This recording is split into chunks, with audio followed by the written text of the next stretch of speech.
Carlos, então agora a palavra é com você. Ok, Renata, obrigado a todos pela oportunidade de estarmos aqui, estudando a doutrina e, principalmente, estudando um pouco da vida de Emmanuel.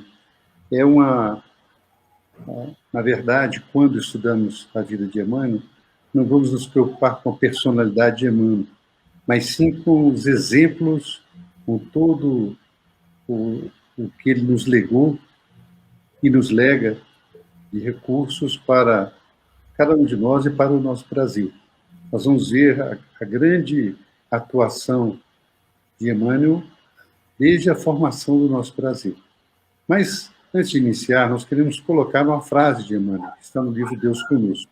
Aliás, queremos dizer que todo esse estudo é baseado nas revelações, no conteúdo desse livro, Deus Conosco, Chico Xavier, psicografia de Chico Xavier, e escrito da maioria por Emmanuel, que são relatos que Emmanuel faz, instruções que ele dá sobre o Chico Xavier. Recomendo muito, porque essa obra mostra os bastidores, mostra como que Emmanuel se relacionava com o Chico e com os colaboradores, inclusive decidindo os títulos de livros, decidindo quando lançar uma obra, não lançar essa obra. Então, é um livro muito interessante. Mas, numa mensagem psicografada por Chico, em 4 de abril de 1955, no trecho dessa mensagem diz assim, Emmanuel: não nos esqueçamos de que o passado fala em voz alta no presente. O hoje é o prosseguimento do ontem, tanto quanto o amanhã será a continuação do nosso hoje. Olha que maravilha, é tão simples, mas é uma verdade profunda. Aliás, verdades profundas estão na simplicidade. Né? Então ele diz que, e deixa claro aqui para a gente não esquecer que o ontem, o passado nosso, está falando no nosso presente. E o hoje, que é o prosseguimento do ontem, ele vai moldar o nosso amanhã, como uma continuação do nosso hoje. É assim que nós encaramos o processo da reencarnação.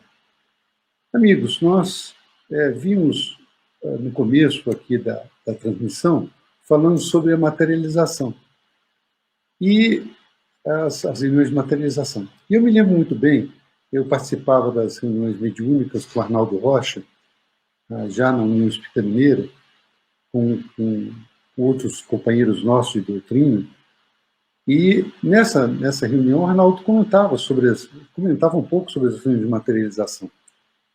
E numa especificamente, ele comentou sobre o encerramento da reunião de materializações com Chico Xavier, onde, em determinado momento, no final da reunião, ele diz assim: apareceu um menzarrão maior do que a porta, eram expressões do Arnaldo, né? E esse homenzarrão maior que a porta mostrava no seu peito dezenas ou centenas de estrelas brilhantes. E esse homenzarrão, com o peito cheio de estrelas brilhantes, era o nosso Emmanuel, E ele disse para todos os participantes: está encerrada a fase de reuniões de materialização. Porque o médium precisava se dedicar ao livro e não à reunião de materialização. Não era a missão dele. E Emmanuel, como guia espiritual de Chico, cuidava disso com muito carinho, né, o prosseguimento da missão dele. Então, Arnaldo relata a visão maravilhosa do peito de Emmanuel, isso que o marcou muito. Ele comentava muito conosco, a visão do peito de Emmanuel estrelado. Nessa figura que nós colocamos, não se tirou fotografia, mas foi feito um desenho. Nessa figura nós colocamos uma pálida reprodução desse comentário de Arnaldo Rocha e daqueles que participaram da reunião mediúnica de materialização sobre Emmanuel. Essa figura que nós temos em nossa mente e nós vamos comentar um pouco hoje. Não é possível para nós aqui descrever todos os detalhes de uma série de reencarnações, mas reconhecemos que o Espírito de Emmanuel foi tão generoso conosco que ele abriu para nós algumas de suas encarnações. Ele abriu para nós o conhecimento dessas encarnações, com o intuito de mostrar o quanto que nós precisamos trabalhar na nossa evolução. E que, mesmo caminhando na sequência de nossas encarnações, nós precisamos reforçar tudo aquilo que nós dispomos fazer por testes, por provas, e que onde nós somos testados, onde nós somos verificados, na consolidação dos conhecimentos e da prática do bem. Então, nós vamos notar, e aqui nós procuramos elencar, conforme dissemos no início, pelo livro Deus Conosco, está citado lá no capítulo do livro, As Vidas de Emmanuel, nós procuramos citar aqui algumas dessas encarnações. É claro que, entre uma e outra, tiveram outras encarnações, dezenas de encarnações. Nós vamos poder ver pelos intervalos de tempo. Mas vamos ver aqui alguns testemunhos interessantes. E vamos nos preocupar sempre naquilo que Emmanuel quis refletir para a gente nesses relatos das suas encarnações. Do aprendizado que nós temos que absorver, daquilo que nós precisamos realmente vivenciar. A primeira encarnação que nós temos conhecimento, vida de Emmanuel, que nós temos conhecimento, ela está a de Simas, grão-sacerdote do Egito, no século IX a.C. Esta reencarnação, essa vida, ela está relatada no livro Semíramis. Esse livro foi feito por Camilo Chaves, é todo intuitivo esse livro, foi todo escrito de forma intuitiva e ele relembrando o passado. Na época, ouvimos com Arnaldo Rocha, ele tinha um roteirinho onde ele sabia todos os personagens do livro, porque na conversa com o Chico havia lhe revelado os personagens do livro. É um livro maravilhoso, recomendo também que todos que tenham oportunidade leiam. Ele conta esse drama desta rainha e as passagens do Antigo Egito e do Império da Assíria. Nessa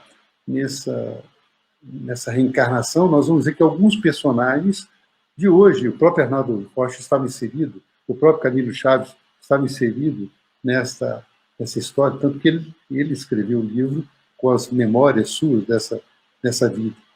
E Emmanuel, nessa encarnação, é o grão-sacerdote do templo de Amon-Ra, em Tebas, no Egito.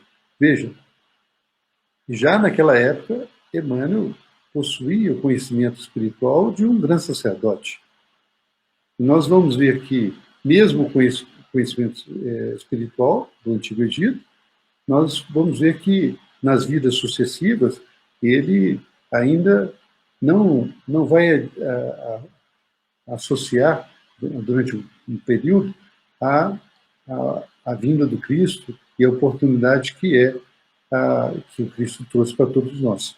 Então, nós identificamos essa primeira reencarnação para lembrar, inclusive, que nós sabemos, pelo livro A Caminho da Luz, que os egípcios foram um dos povos deportados de Capela. E está bem claro no livro Caminho da Luz, descrito por Emmanuel, com bastante detalhes sobre isso. E aí, por curiosidade, nós vimos, olha, não é à toa que Emmanuel é o grande sacerdote do templo de Amon-Ra, em Tebas, no Egito. Tá? Fica para a gente aqui aí uma dedução da onde vem Emmanuel, da onde que esse espírito provém. Né?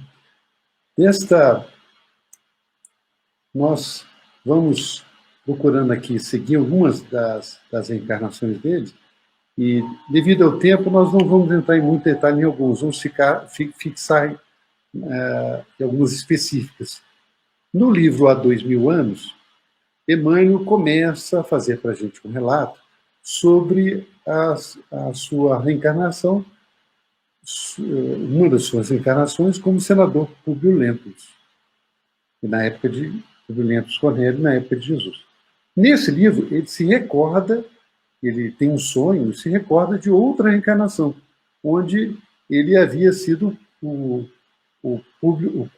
cônsul Publio Cornelius Lentulus Sura, anterior, um antecessor do senador Publio Lentulus Cornelius, um antepassado seu, e que, inclusive, participou de uma revolução em Roma e foi, lá em Roma, ele foi condenado, né, por participar essa revolução, participando com Catilina nessa revolução. Nós não vamos entrar muito em detalhes aí, porque eu quero explorar um pouco mais esta obra do senador de Emmanuel, há 2000 anos, que descreve a vida do senador Publio Lentulus Cornelius. E ele exercia funções legislativas, judiciais, tinha um prestígio muito grande, né? Se apresentou ao próprio imperador Tibério, e foi legado de Tibério para ir até a Judéia, porque Tibério queria lá, inclusive, para investigar o governador Pôncio Pilatos. Então ele vai até a Judéia, e, na verdade, uma das motivações para ele ir à Judéia é a sua filha, Flávia, que apresentava-se doente.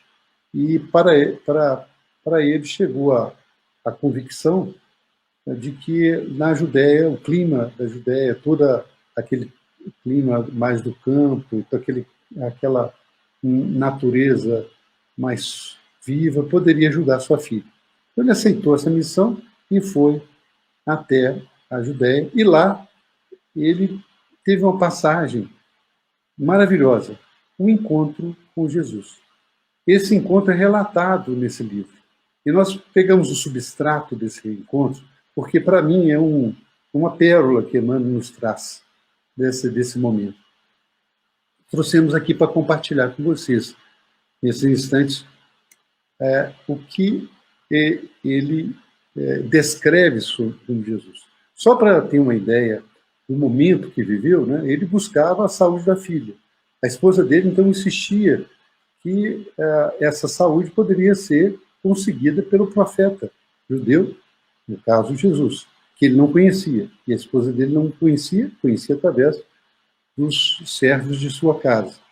E ele prometeu, então, à sua esposa que iria, a pedido dela, até o profeta, procurar o chamado profeta para pedir, se possível, pela cura da filha. Mas o seu orgulho de senador romano, numa posição de grande destaque, o confundia, somente estava confundido com isso.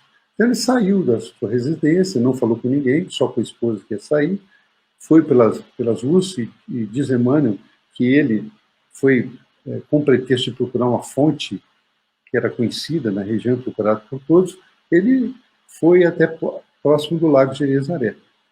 E ele, nesse caminho, ele se preocupava: como é que eu vou comunicar com Jesus? Jesus fala aramaico, e eu não tenho nenhuma pretensão de aprender aramaico ou falar essa língua. Então ele diz que ele foi no caminho preocupado com isso, com a filha, e o entardecer estava maravilhoso. E ele, sentindo todo a farra da natureza, ele chegou diante de um banco, descreve, Emmanuel, que é um banco de silvas, né? São umas plantas silvestres parecidas com amoras, né? Ele sentou nesse banco e nisso ele começou a ser envolvido por uma vibração diferente que ele nunca sentiu, e nisso, diante dele, ele viu Jesus. Maravilhoso, né, gente? Olha que bênção. Jesus, o criador do nosso orbe, né? O engenheiro do nosso orbe, que está aqui trabalhando por esse orbe há 4,6 bilhões de anos. Nós não temos ideia do que é a evolução de Jesus. Não temos essa ideia. Nós temos, assim, uma pálida ideia. Né? Imaginar que esse espírito, já há 4,6 bilhões de anos, já tinha a capacidade de ser responsável por um planeta, pela formação do planeta. Então, Diz, vou ler aqui o relato de Emmanuel sobre esse encontro. Ele diz assim, aí o senador falando, diante de seus olhos ansiosos, fala Emmanuel sobre o senador, estancara a personalidade inconfundível e única. Tratava-se de um homem ainda moço que deixava transparecer nos olhos, profundamente misericordiosos, uma beleza suave e indefinível. Longos e sedosos cabelos molduravam-lhe o semblante compassivo, como se fossem fios castanhos, levemente dourados por luz desconhecida. Sorriso divino, revelando ao mesmo tempo bondade imensa e singular energia, irradiava da sua melancolia e majestosa figura uma fascinação irresistível. Que bela descrição de Jesus, né? Quem teve a oportunidade de estar com ele. E sempre nós sabemos que todas as dádivas que nós recebemos, nós temos também que dar o nosso retorno, né? E Emmanuel foi convidado, o senador foi convidado a dar esse retorno. O senador, então, recebeu a seguinte pergunta de Jesus. Senador, por que me procuras? Então, lá naquele ambiente, naquela paisagem maravilhosa, né, Jesus apresenta para ele, né? Senador, por que me procuras? Fora melhor que me procuraste publicamente, na hora mais clara do dia, para que pudesses adquirir de uma vez só, para toda a vida, a lição sublime da fé e da humildade. Isso foi um choque para o senador, porque humildade para um romano, senador romano, era uma questão que ele não concebia, né? Ele achava isso ser uma questão de inferioridade, né? Jesus mostrou para ele que ele deveria estar chegando a ele não dessa forma. E, inclusive, Jesus, comentando com ele, falou, olha, eu sei que você veio aqui a pedir pela sua filha, mas não vai ser o seu pedido de um senador orgulhoso que vai ser atendido, mas sim de sua esposa, que pede fervorosamente, com profunda fé, pela recuperação da sua filha. E ela, então, a dádiva será dada por causa disso, pela sua esposa. Mas você também assume aí um compromisso, uma vez que recebe essa dádiva para a sua família.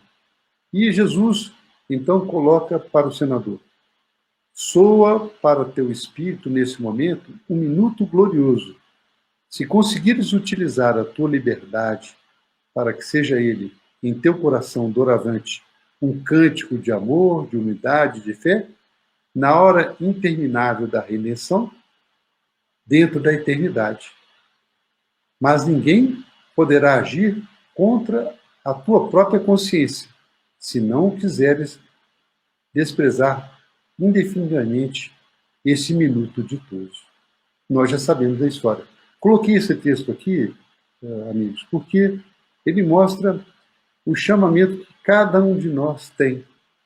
As nossas reencarnações se encadeiam.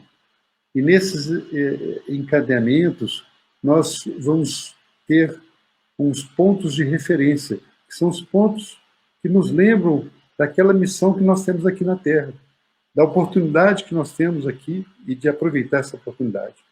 Não podemos perder esses, como se chama, milestones, né? Pontos de referência para a nossa vida. Vamos refletir na nossa vida quais são os pontos de referência que nós temos. Vamos meditar, cada um de nós, qual é o pedido que Jesus faz para nós. Tá? Esse pedido não precisa ser mover uma montanha, ele está em respeitar os nossos familiares, em ajudar um familiar, ajudar uma instituição, desenvolver uma tarefa para o próximo, desenvolver na escrita, na palavra, na ação. Todos esses são marcos que estão na nossa missão, na missão de cada um. Para o senador, chegou esse pedido de Jesus. Né? desse minuto, que Jesus estava dando ali a oportunidade para ele de um minuto de transformação. Mas nós vamos ver que o senador não aproveita esse minuto. Tá? Nós vamos ver que o senador não utiliza esse instante que Jesus lhe deu e mais tarde ele vai se referir a esse encontro várias vezes. O Emmanuel vai se referir como um ponto de inflexão, porque aquele convite de Jesus foi para ele um ponto de inflexão. E quem lê o livro Há 2000 anos, que é o primeiro dessa sequência histórica de Emmanuel, vai ver lá uma história maravilhosa. E quanto vai sofrer o senador por consequência dos seus próprios atos. E aí nós podemos trazer para a nossa vida o quanto nós também sofremos quando não seguimos esse roteiro que temos para nós na vida.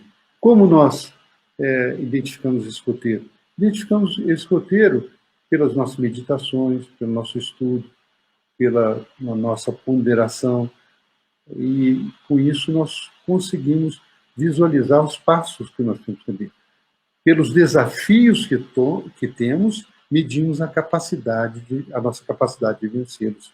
Porque a ninguém é dado um desafio, um fardo maior daquele que ele pode carregar. É isso que nós percebemos em toda a história de Emmanuel. A ninguém é dado um fardo maior do que daquele que ele pode carregar. Já em outra existência, nós vamos encontrar o escravo Nestório. É a sequência da vida do senador, já reencarnando e sendo convertido em escravo. E nessa capacidade que ele tinha, muito grande, intelectual, ele trouxe também para outra reencarnação, e ele como escravo, ele tornou-se escravo, ele foi escravizado pelos romanos, ele na infância, inclusive, chegou a ter contato com João Evangelista. Né? Olha Jesus aí providenciando o retorno dele às suas lides. Né? Se nós vemos lá há 2000 anos, nós vemos que o próprio senador teve um breve encontro com Paulo de Tarso. E ele, Paulo de Tarso, como aquele espírito luminoso, responsável pelo atendimento daquelas mentes brilhantes, desviadas do bem, ele é um daqueles que se empenham no auxílio do senador. Já nessa reencarnação, descrita no livro 50 anos depois, vai Emmanuel contar que o escravo, ele passa por diversas dificuldades, mas vai cair numa família que o recebe com muito carinho, como um professor, né? E lá nessa família está Ney Lúcio, né? Está Célia Lúcio, e tem uma história maravilhosa que não convém a gente contar, porque não temos tempo para isso agora, mas vale a pena sabermos que nessa vida ele já começa a enxergar a diferença do patriciado para a escravidão. E nessa vida ele tem uma atitude ímpar para com aqueles que o escravizam, né, auxiliando a todos eles, sendo um exímio trabalhador, digno de conquistar a sua liberdade. Né? É o que os romanos faziam com aqueles que tinham para quem eles tinham uma grande dívida de trabalho, por demonstrarem muito trabalho. E nessa vida, em 50 anos depois, nós vamos ver que o ex-senador, e agora escravo Nestório, já vai ser, junto com o filho dele, Ciro, que ele reencontra, eles vão ser martirizados no circo romano. Então nós vemos que aí ele já vive um martírio. Não é o primeiro e nem o último, nós vamos ver vários episódios desse. né? Gostaria de mais comentar, traçar até histórias sobre isso, mas o nosso tempo não permite, né, esse tipo. Depois nós vamos ver, eu só estou querendo aqui seguir um pouco para a gente ter a oportunidade de ver essa sequência de livros que Emmanuel trouxe, né? Depois nós temos a vinda de Emmanuel relatando em outro livro, que é Ave Cristo. E nesse livro ele também é filho de escravos gregos e se dedica à família onde ele trabalhava, e por toda a sua dedicação à família, ele se torna um escravo liberto, né? Mas um liberto em termos, porque eles deram a liberdade para ele, mas ele se comprometeu em pagar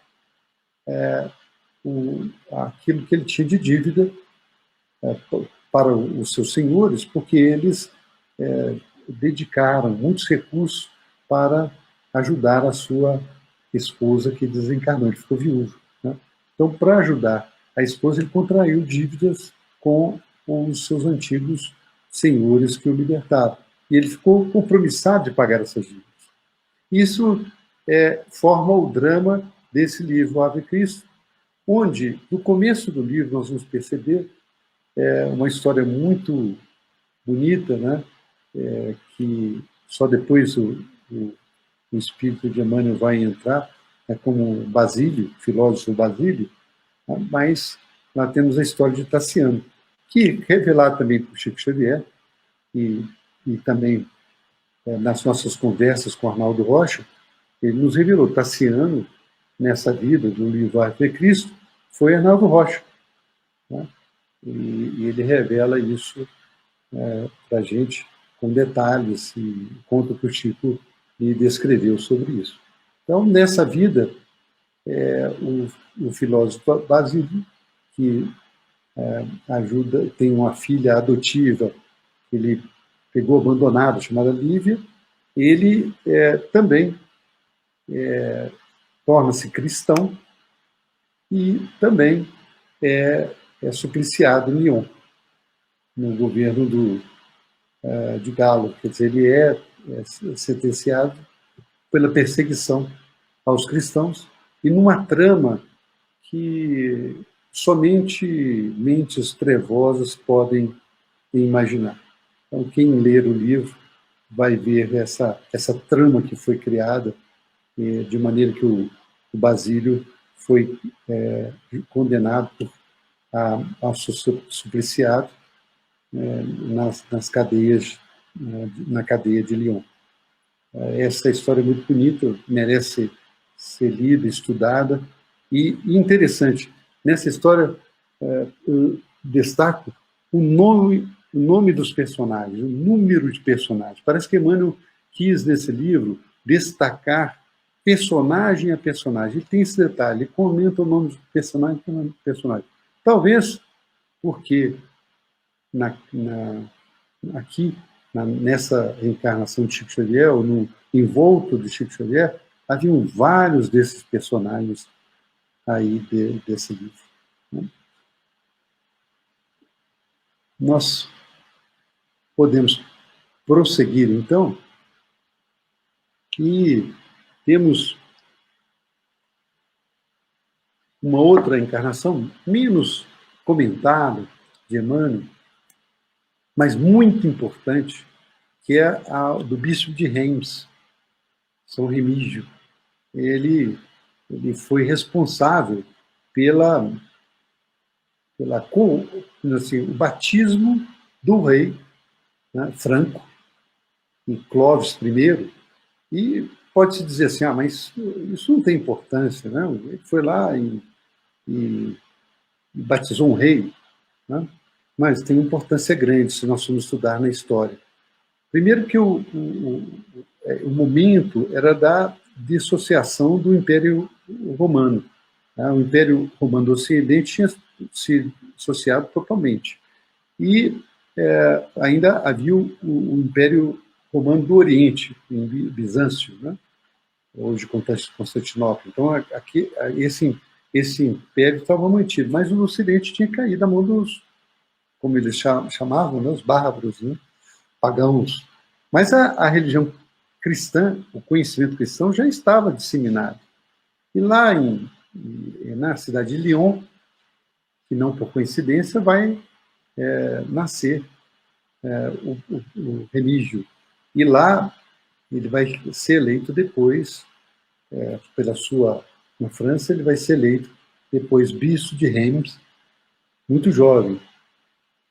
Agora, o detalhe é que o rei Clovis, em uma batalha, ele prometeu que se ele vencesse a batalha, ele se tornaria cristão e acreditaria no Cristo. Era tão difícil ele ganhar a batalha que ele, com aqueles que eram cristãos que estavam em torno de si, né, ele prometeu isso. E ele, naquela época, não acreditava, não seguia o cristianismo.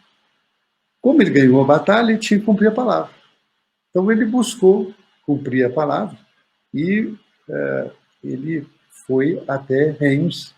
A história é longa, ele foi até Reims e a rainha Clotilde o convenceu a ser batizado. Ele teve muita dificuldade para isso, porque para ele ser batizado, ele tinha que, primeiro, verificar se o povo aceitaria. Ele percebeu que, então, que o povo aceitaria, para onde ele caminhasse em termos religiosos. Mas ele também tinha uma guarda pessoal que tinha jurado absoluta fidelidade a ele, e esse era o impedimento, saber se essa guarda ia aceitar o cristianismo.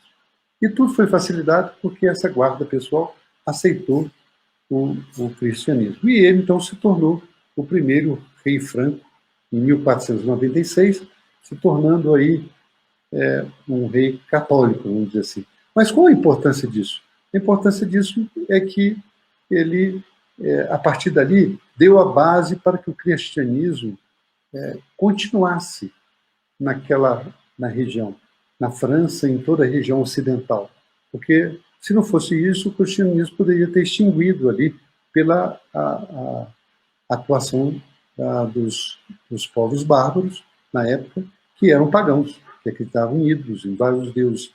Então, com o estabelecimento desse reinado, o cristianismo se manteve ali existindo e persistiu.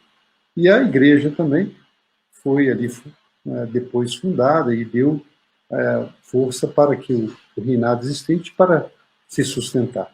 Mas nós queríamos falar um pouco do bispo, né, do São Remígio. E, na verdade, ele vai desencarnar em 1535, aos 96 anos de idade, mas foi aclamado como santo. E a Igreja Católica o colocou como santo. Vejam bem que data, hein, gente, que ele foi considerado santo. 3 de outubro. Lembra vocês alguma coisa? 3 de outubro, na cidade de Lyon. Ele é de Lyon. Tá? Olha, sempre as datas têm muito a dizer para a gente. Quem nasce em 3 de outubro em Lyon?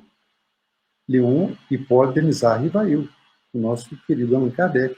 Vai nascer lá em 3 de outubro de 1804. Então, vemos que tudo está encadeado. Essas questões das datas também têm seu encadeamento. E nós vamos ver mais encadeamentos à frente. Mas só queria destacar, para a gente passar adiante, 2 de seus lemas. Olha os lemas de São Remígio. Veja os lemas que ele diz. Ser paciente e perseverante nas provações. E ser corajoso e em empreender o bem. Veja os 2 lemas dele. É como se estivesse ouvindo Emmanuel falar com a gente agora, né? Ser paciente e perseverante nas provações. Ser corajoso e empreender o bem. Amigos, nós temos muita... Se formos ver cada reencarnação de Emmanuel, vamos ter muitas experiências para a gente compartilhar. Uma outra encarnação que nós gostaríamos de comentar, e nós vamos ter que... Não vamos poder, infelizmente, comentar todas, mas gostaria de comentar sobre a de Padre Manuel da Nóbrega. Então, vejam essa carta que que Está em Deus Conosco, de Chico Xavier, onde, em 12/1/1949, ele fala sobre a vinda dele como padre da Nova. Ele diz assim, olha, o trabalho de cristianização irradiando sobre novos aspectos do Brasil não é novidade para nós. Ele está falando, Emmanuel, relatando essa experiência. Agora vejam, importante aqui, eu trouxe isso aqui porque achei importante trazer as palavras dele para vocês. Eu havia abandonado o corpo físico em dolorosos compromissos no século XV, na Península, quer dizer, lá em Portugal e Espanha, né? Onde nos devotávamos ao crê ou morre. Quer dizer, nós já sabemos onde está esse crê ou morte, né? A própria Inquisição, né? Quando compreendi a grandeza do país que nos acolhe agora. Tinha o meu espírito entediado de mandar e querer sem o Cristo. Eu acho que é o que nós mais temos, às vezes, até aí nós vimos isso até aqui na doutrina espírita também, a gente querer destaque, querer estar andando, demonstrando, destacando a nossa personalidade sem o Cristo. Nós temos isso também. As experiências do dinheiro e da autoridade me haviam deixado a alma em profunda exaustão. 15 séculos haviam decorrido sem que eu pudesse imolar-me por amor ao Cordeiro Divino, como fizeram um dia em Roma a companheira do coração. Então aqui ele lembra o encontro dele com Jesus e também da desencarnação da sua esposa Lívia, no circo romano, que está lá em 2000 anos. Não podemos comentar mais. E ele continua, olha a nossa terra aqui, o nosso Brasil, lá em 1500, né? Via a floresta perder de vista e o patrimônio extenso entregue ao desperdício, exigindo o retorno à humanidade civilizada. E entendendo as dificuldades do civícola, relegada à própria sorte, nos azares e aventuras da terra dadivosa, que parecia sem fim, acetei a sotaina de novo, e por padre Nóbrega conheci de perto as angústias dos simples e as aflições dos degredados. Intentava o sacrifício pessoal para esquecer o fastígio mundano e o desencanto de mim mesmo. Todavia, quis o Senhor que, desde então, o serviço americano, e muito particularmente o serviço ao Brasil, não me saísse do coração.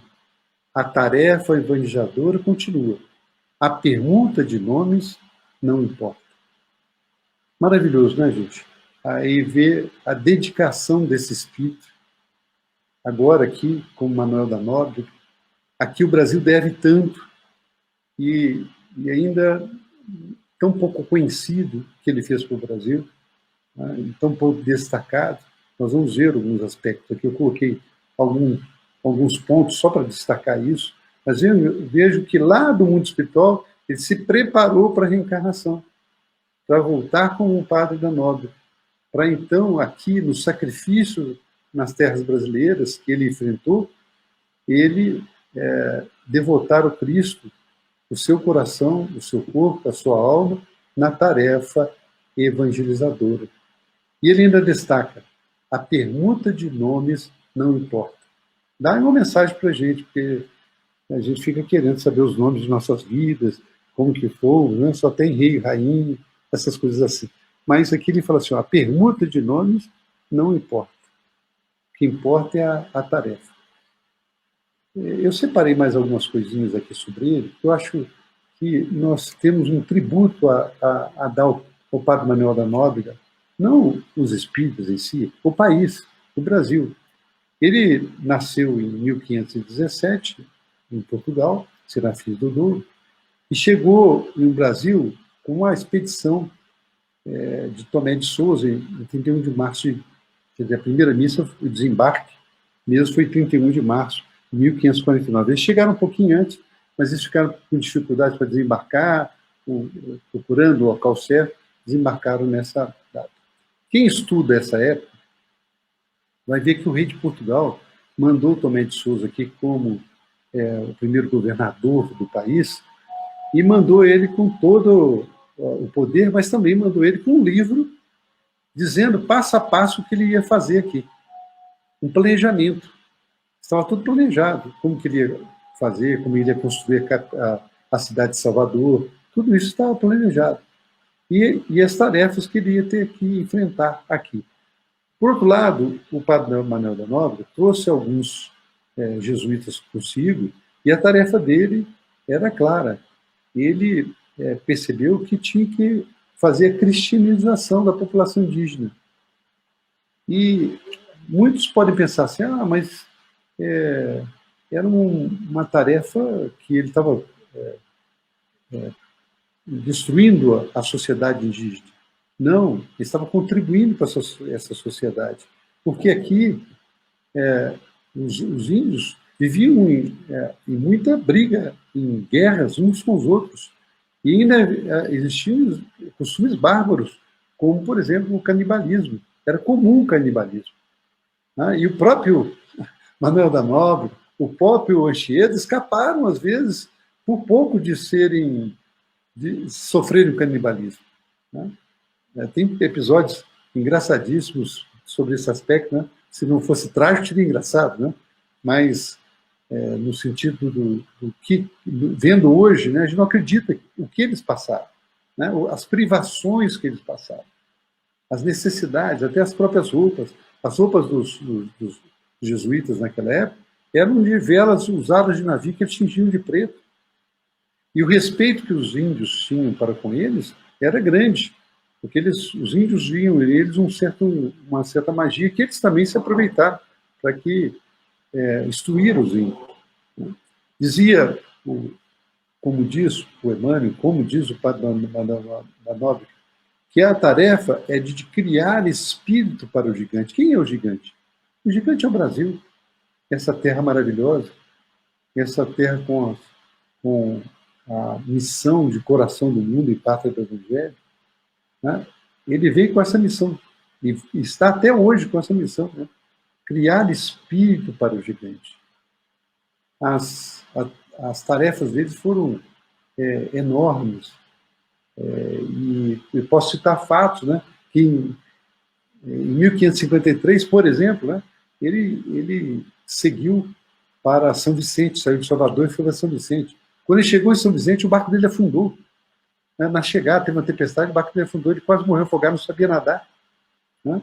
E dizem que por uma coisa que a gente não sabe por quê, ele doente, ele tinha pego uma doença na viagem, diz que ele boiou, ficou boiando, até que os índios foram lá e o socorreram e salvaram a vida dele. Né? São os episódios que as pessoas não têm noção do sacrifício pessoal. Né? Eu tive a oportunidade de ir algumas dessas praias paulistas, né? E Bertioga, você vai para aquelas regiões e vê a mata entrando na praia, você vê como que era o sacrifício daqueles homens que não tinham nada, tinham que entrar pelaquela mata. Né? A tarefa deles era gigantesca. Eles, além disso, o padre Manuel da Nóbrega tinha uma diplomacia que realmente superava todos os obstáculos. Eu estou dedicando um pouquinho mais de tempo, nosso tempo já está acabando, mas estou dedicando um pouco de tempo mais ao padre Manuel da Nóbrega, porque ele é uma personalidade muito importante na formação do Brasil. E, para vocês terem ideia, ele fez a paz, ele criou a paz com Ramalhos, por exemplo, e quando os índios respeitavam muito o Ramalho, que era um personagem português aqui, mas os primeiros jesuítas chegaram aqui a mando do Nóbrega, quando estava em Salvador, ele mandou o Leonardo Nunes, um dos jesuítas, para cá, eles entraram em briga com o Ramalho. Mas ele era muito ligado com os índios. Então, a primeira tarefa dele foi apaziguar essas discussões, e com todos eles passaram a ser amigos dele. Um detalhe, que talvez não saiba, o padre Manuel da Nóbrega era gago. Sim, era gago. Ele tinha grande capacidade, mas ele pediu para vir gago. Então, ele era gago e para se manifestar, tinha dificuldade. Era uma tarefa que ele... uma prova que ele teve que vencer também. Podemos comentar muito aqui sobre ele, né? Mas... e sobre Anchieta também, que esteve junto com ele. Nós gostaríamos ainda de colocar dois aspectos aqui. A frase de Anchieta, né, que em 25 de janeiro, no ano do Senhor de 1554, celebramos em paupérrima e estreitíssimas casinha a primeira missa no dia de conversão ao apóstolo São Paulo. E por isso a ele dedicamos a nossa casa.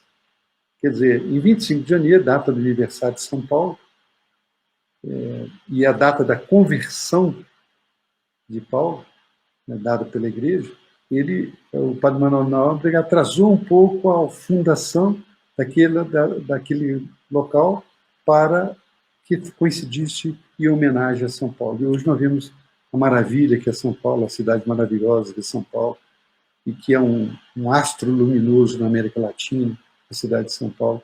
E aí, está na fundação lá do padre Manuel da Nóbrega, com Anchieta e outros, né, que estiveram lá com ele. Escolheu a dedo aquela região, depois confirmada por Mendes de Sá, que confirmou a região como uma cidade, porque era ali onde os entroncamentos das rotas indígenas, né, entroncamento de todas as estradas, vamos dizer assim, dos indígenas.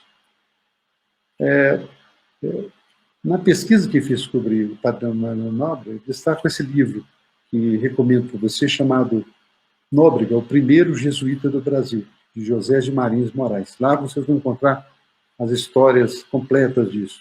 Mas em um determinado trecho ele fala assim: se a história do Brasil deve muito a Nóbrega, não lhe deve menos a nossa geografia. Com o suor das suas mãos, argamassou os alicerces da Bahia, de São Paulo e do Rio de Janeiro.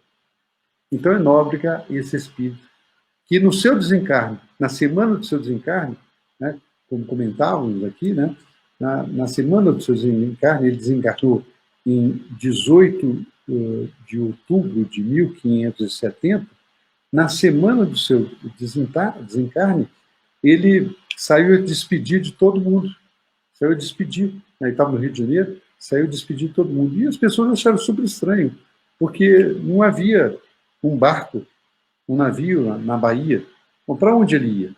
Né? Velhinho, já doente, para onde que ele ia? As pessoas pensaram. E quando perguntaram, mas onde você vai?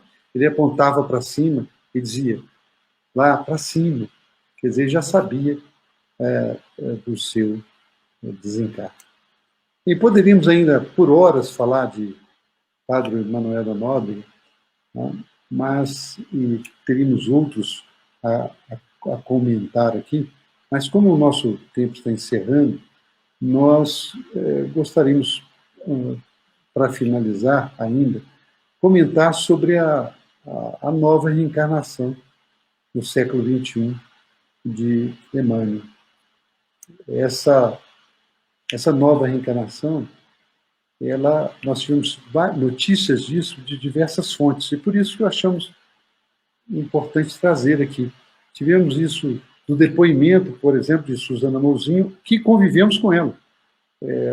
Durante um período, vivemos no Rio de Janeiro, profissionalmente ficamos no Rio de Janeiro, e encontramos lá, participamos do culto do lar da dona Susana Mouzinho, com Wanda Joviano. O culto do lar na casa dela era no Flamengo. Então nós nos encontramos lá no Flamengo e ouvimos da dona Susana muitos dos relatos dela com Chico Xavier, as histórias dela quando Chico Xavier ficou hospedado na casa dela, e ele também já tinha ficado hospedado no apartamento dela lá no Flamengo. Muitas histórias que, quando tivermos oportunidade, contamos a vocês. Mas, nisso desse contato com a dona Susana, ela nos revelou, e também depois gravou um vídeo sobre isso, tá, quem quiser tem um acesso aí na internet.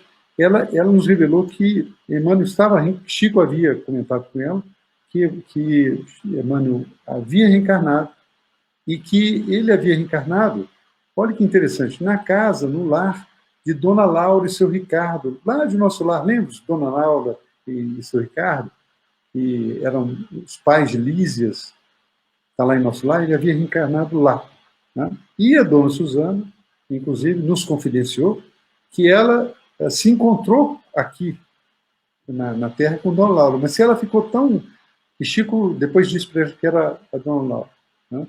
Mas que ela não sabe exatamente onde é, não sabia onde é exatamente, mas que Chico havia dito que havia ido estar lá quando da reencarnação, o dia Emmanuel, no estado de São Paulo, e não precisou aonde, em qual lugar, que isso era um segredo que foi guardado para não prejudicar a missão do espírito que estava vindo. Então, o benfeitor, esse benfeitor que nós temos muito carinho, que temos ele no nosso coração, ele reencarnou, segundo aqui Dona Susana, segundo os relatos que ela traz de Chico Xavier, e também afirmativas de Chico Xavier.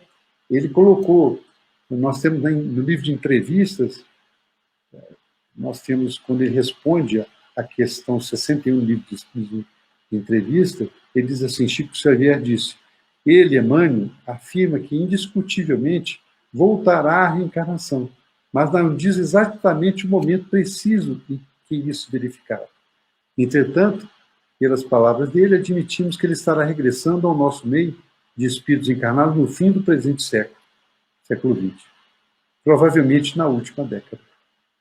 Está aí o depoimento de Chico Xavier. Né? Depois, em o livro também A Terra e o Semeador, Chico Xavier diz, isso tem sido objeto de conversações entre ele, Emmanuel e nós. Ele costuma dizer que nos espera no além, para em seguida retornar à vida física. Então nós vemos que existe um encadeamento, né? Existe um encadeamento de missão, de tarefa, e precisamos dar espírito ao gigante. Essa é a missão. O gigante, nós sabemos quem é o nosso Brasil. O grande amor desse espírito de Emmanuel para o nosso Brasil.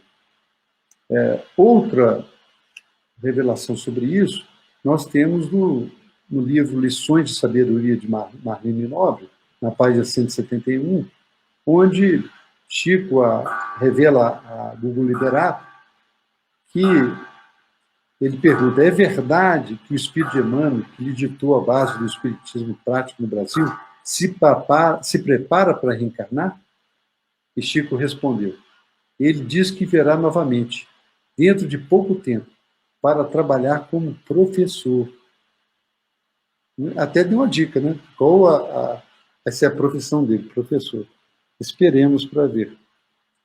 E, por último, nós temos o depoimento do nosso querido amigo Geraldinho Lemos. Convivemos muito com o Geraldinho, 40 anos convivemos com o Geraldinho, e ainda convivemos com ele. E há 40 anos ele vem nos contando essas histórias. Muitas das histórias ele só foi autorizado por Chico para revelar depois que Chico desencarnasse. Mas eu sou testemunha que ele, a minha esposa, Jussara, o Geraldinho conta essas histórias já há 40 anos, sobre os destinos do nosso Brasil, sobre a reencarnação de Emmanuel, sobre muitas outras histórias. Então o Geraldinho disse, depoimento dele, o Chico disse para ele, Geraldinho, o nosso compromisso, meu e de Emmanuel, com o Espiritismo na face da Terra, tem a duração de 3 séculos e só terminará no final do século XXI. Que beleza! Graças a Deus, estamos aí sobre o manto do auxílio também de Emmanuel, de Chico Xavier, no nosso desenvolvimento para o futuro. Muito ainda poderíamos dizer, queridos amigos, sobre Emmanuel, sobre as suas encarnações, sobre as suas atuações conhecidas no mundo espiritual, mas o tempo não vai permitir. Nós chegamos ao final do nosso estudo da noite de hoje.